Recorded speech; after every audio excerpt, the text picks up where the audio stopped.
Hi everyone, today we have AJ Tucker from Tucker Freight Lines.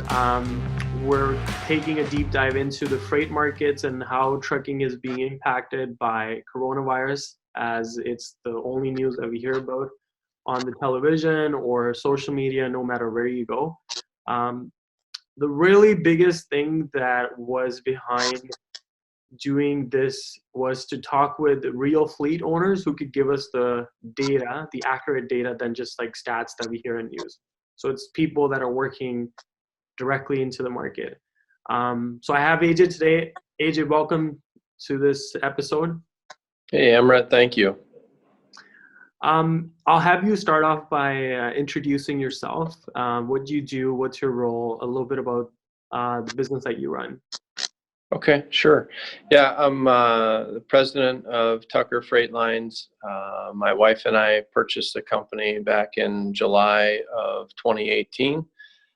We run primarily dry van and open deck freight. We haul a lot of machinery and parts, and then also food products as well on the van side. We have some dedicated refrigerated as well, but the bulk of our business is made up of the dry van and open deck fleets. Thank you, AJ, for taking the time out of your busy schedule. I know you mentioned that on our past couple calls. Now, I want to start off the call with this important thing that's going around, and the people who are in trucking are noticing this very, very closely, that the entire freight market is now divided into two portions, the essentials and then the non-essentials. Right. And essential is getting all the traction, everything is being towards essential because that's where all the panic comes in and people can't even go out. So there's no really business left for non-essential products.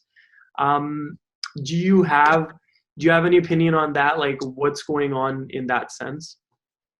Um, I mean, the bulk of what we do, at least the bulk of our top 10 customers, their products are deemed essential.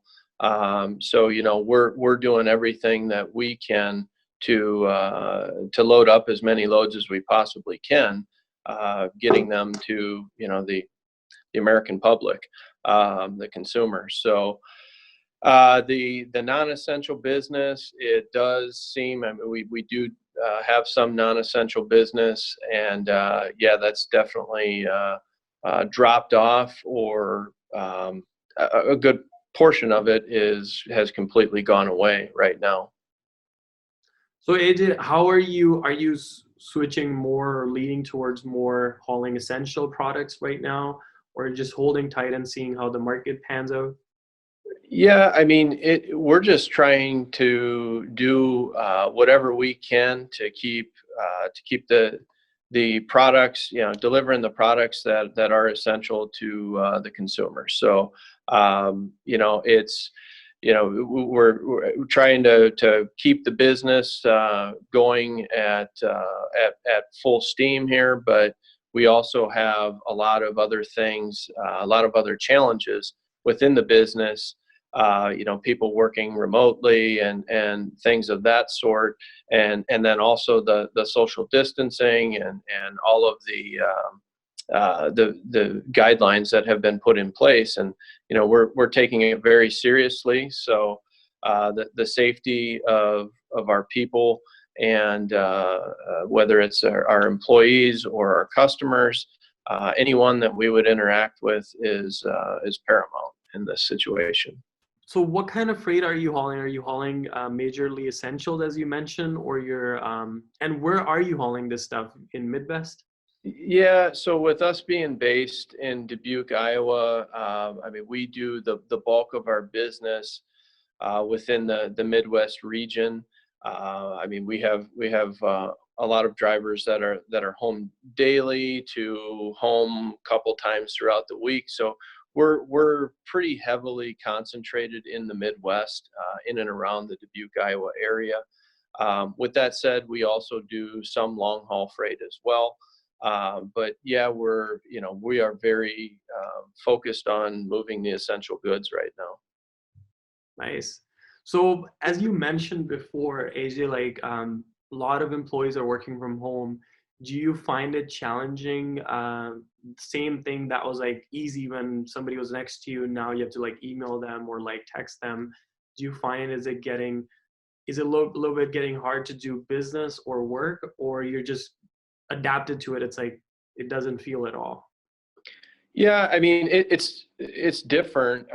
We at this point we don't have everyone working from home. We do have some, but yeah, I mean, anytime you have a change like that, there's just a shift in communication, and it's hard to know what you're missing until you're missing it. So there's a little bit of that, but we've invested heavily in technology, so we're able to keep the lines of communication open. It's the personal touch is missing, but the reality is, I mean, our employees at home can they get the same phone calls. They have their phone at home. Everything is there, so they're really not missing a whole lot. So we're working through that, and that's yeah, it hasn't really been an impact at this point. Now, AJ, I've known you for a couple years now, and looking back at your past life, you worked for some of the biggest fleets in the nation, and you ran such a big fleet under your eyes and operation and whatnot. And you've seen all the ups and downs in the market, like 9/11 or 2009. Does this pandemic recalls to any of those events to you? Yeah, I mean, anytime you have, I guess I shouldn't even say anytime you have something like this. We've never dealt with anything to this magnitude. I mean, we're in uncharted waters here, for lack of a better term. It's the 9/11 that was catastrophic and had a different impact. Same with the financial collapse in 2008, 2009. Those were all bad times, and bad times in the trucking business, but all different. Very different from this. I don't ever remember in my life where anyone has been suggested or told that they need to stay home. So this is a very different world we're living in right now. Lots of stores closed, all the restaurants and bars closed for dine-in customers. Just very different from those other times, but same in the sense where it's a new challenge. We have to, we will get through it, just like we did 9/11 and the financial collapse. But it's completely different. What other things would you say are like different in terms of also like the freight impact? Like I know our social life has totally changed. Like we really can't see or hang out or meet people one on one. We can FaceTime and talk like this. Um, Right. what does the freight looks different today versus the last fall downs, you might say? Yeah, I mean, I guess the freight network, the freight impact has been completely different as well, with the primary focus right now being on these essential goods. Um, in the past, the past couple of big ones, big negative time periods that I lived through in the trucking business. Um, they were different in the sense where you've got a lot of travel that stopped in both of them, but nowhere near where we are today. I mean, travel has, airlines are grounding 80% of their fleets right now. So we've never seen anything like that. So you do have a lot of a lot of segments within trucking that are really hurting right now. But then you have these other segments that are doing very well. Anyone that's hauling fuel right now is being impacted negatively. The drayage carriers, anyone that's got anything to do, to or from, hauls anything to or from the ports, which we do. I mean, we have seen a massive decline in the shipments that we are taking in and out of the ports. We primarily service Baltimore, but then we also do some down in Galveston as well.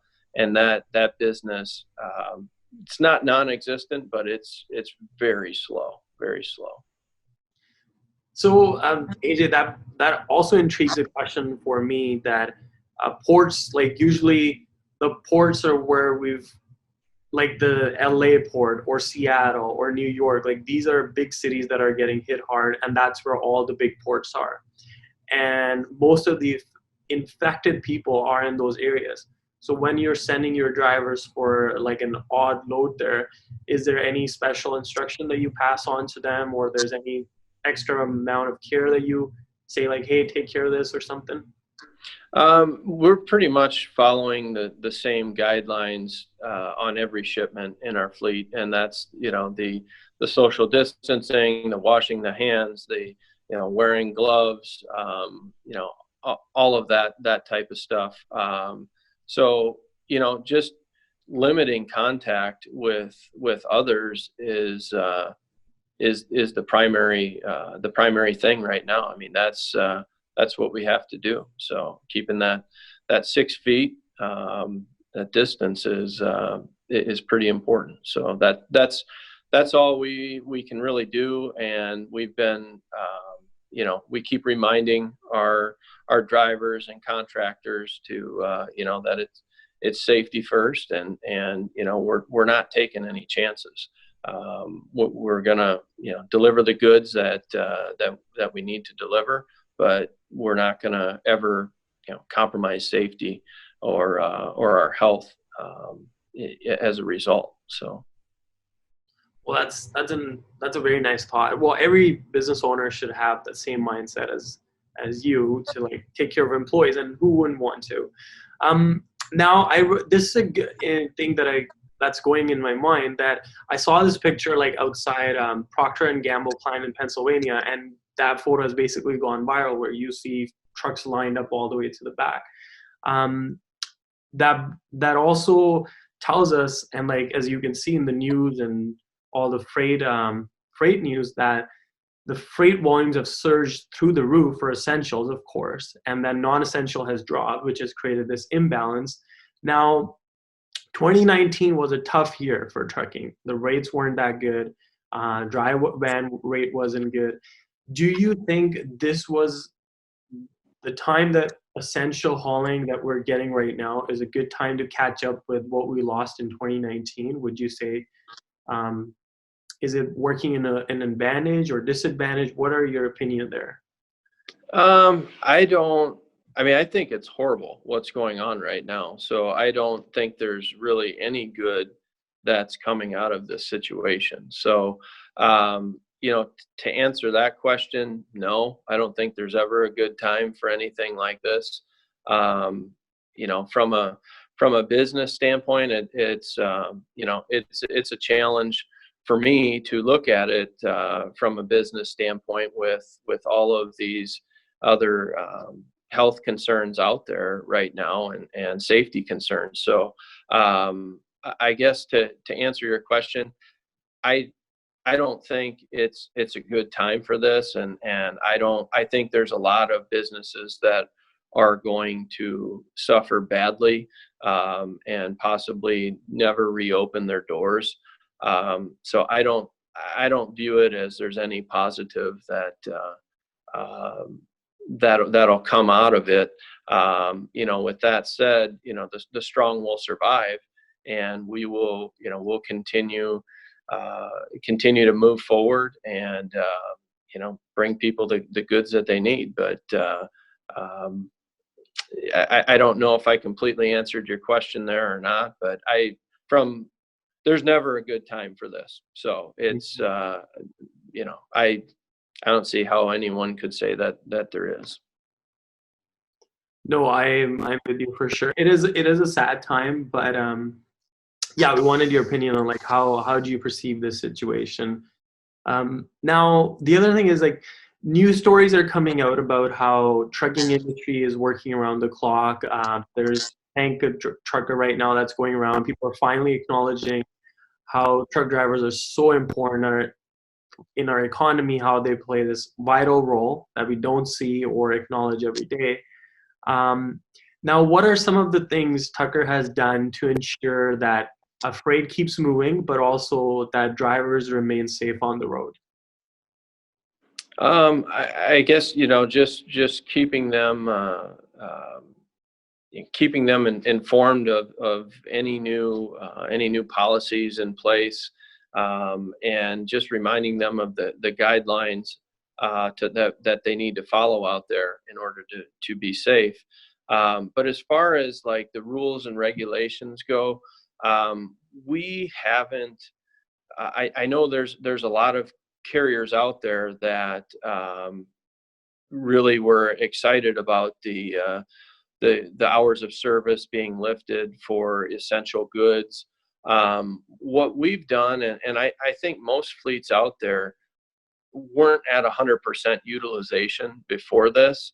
So what we've done is we made the decision to uh, continue following the hours of service, but to just really focus on getting as close to 100% utilization as of those hours that we possibly can. So, we uh, I'm not saying that it's wrong to do it the other way, but that's just how we've decided to do it here at this point.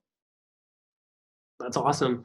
Um, we've talked about basically everything, every angle that's going around in the trucking industry in this pandemic. What are your some recommendations to you might make to struggling trucking companies to weather this storm? Focus on cost. I mean, there's never a time better than a crisis to really get a handle on your costs and peel back every layer until you understand those costs and get them to a level that is manageable. I mean, anything in times like this, you never want to be working on a special maintenance project that isn't something that in a shop would be considered an essential repair. It's not the time to soup up the hot rod truck. It's really just focus on the costs. Understand your fuel costs, understand your maintenance costs, and get everyone in the organization to do the same. Because I mean, there's only so much as owners of a business that we are touching on a daily basis. It's those people on the next level and the next level that they're front lines. They're touching this stuff every day. So getting them to understand how they can impact costs are I think that's key in a situation like this. Last but not the least, AJ, is there any message that you would like to put out or give out to the trucking community, the drivers who are working around the clock? Anything that you want to say to anybody? Well, just me starting in the business as a driver, at 18 years old, I even before that I got into trucking because I thought it was cool. I thought to as a kid, these 18 wheelers out there hauling any types of loads, I thought it was pretty cool. So that's why I got into the business. And I know from being in the business from a driver on up to an owner in various businesses, various trucking companies, it's not everyone views our truckers the same way that I have all my life. I mean, I always looked at, I always had truckers, I guess you'd say in like a rock star status. And, I learned very quickly, as I got into trucking, and driving that, yeah, there's a lot of people out there that don't look at truckers as rock stars. So now I guess, one positive coming from this, and I hope it sticks, is that, the American public, the consumer is recognizing what our drivers do and how important they are to their everyday lives. I mean, everything that, any food, anything that we use, the shirt we put on, whatever we're, whatever you're touching, it's pretty much guaranteed it arrived on a truck. So, I guess I'd like to say thank you to all of the drivers out there. And, I've always appreciated everything they do, but, I'm glad they're getting the recognition they deserve right now. And, I hope it sticks. I hope it sticks. So maybe, the next time, someone looks to cut a truck off, they'll think about, hey, this might be bringing my meal today. So, that's really it. That's about it. And just, be safe out there. And, you can never be too safe. You'll never look back and say, hey, I wish I wasn't as safe as I am. So, or as I was. So, thanks for all you do, and, keep up the great work. Well, AJ, thank you so much for taking the time out of your day to do this interview. I know right now the freight volumes are crazy and you're so busy, and I was like, I just need like 30 minutes and your expert opinion on what's going on. For anybody who's watching who might want to get in touch with you or want to know more about Tucker Freight, how can they find you? They can, just like you'd find anything else, you can Google Tucker Freight Lines, you can go to tuckerfreight.com, and we're happy to hear from anyone. So, whether it's drivers or owner operators that, if there's something that we can help you with, or customers out there that are struggling to cover their essential goods shipments, yeah, we're slammed, we're busy right now, but trust me when I say that we are doing everything we possibly can to move as many essential goods loads as possible right now. So that's about it. Yeah, that's the best way to reach out to us and to connect with us, and we look forward to hearing from everyone. So.